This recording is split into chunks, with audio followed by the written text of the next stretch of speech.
ایک نہایت حسین اور پرامن بادشاہت میں ایک نیک دل شہزادی رہتی تھی جس کا نام ریشمی تھا۔ شہزادی ہر رات محل کی اونچی چھت پر بیٹھ کر خاموشی سے چاند کو دیکھتی رہتی۔ چاند کی چمک اس کے دل کو ہمیشہ اپنی طرف کھینچتی اور وہ سوچتی کہ کاش ایک دن میں چاند کو قریب سے دیکھ سکوں۔ یہ خواہش صرف ایک خواب نہیں تھی، یہ اس کی زندگی کا سب سے بڑا ارمان تھا۔ ایک رات جب آسمان بالکل صاف تھا، اچانک چاند کی روشنی پہلے سے کہیں زیادہ تیز ہوئی۔ چاند کی سفید چمک کے اندر سے ایک ننھا سا روشنی کا پرندہ نمودار ہوا۔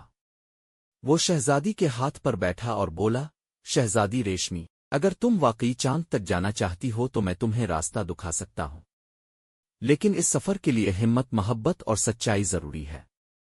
شہزادی نے مسکرا کر حامی بھر لی۔ اگلی صبح روشنی کا پرندہ اسے ایک جادوئی نقشہ دے گیا۔ نقشہ تب ہی روشن ہوتا تھا جب شہزادی اس پر یقین کرتی۔ نقشہ اسے ایک پراسرار جنگل تک لے گیا۔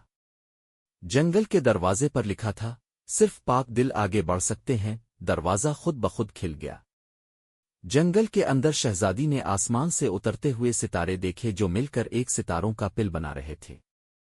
شہزادی پل پر چلی تو وہ دھیرے دھیرے آسمان کی طرف اٹھنے لگی۔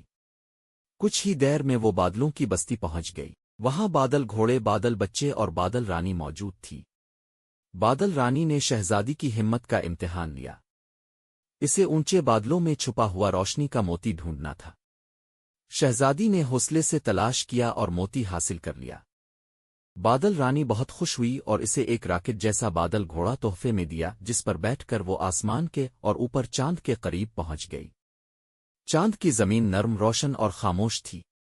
وہاں کے ننھے چاند لوگ بہت ملنسار تھے۔ چاند کے بادشاہ نے شہزادی کو ایک چاندی کا دل نما پتھر دیا جو امید اور روشنی کی علامت تھا۔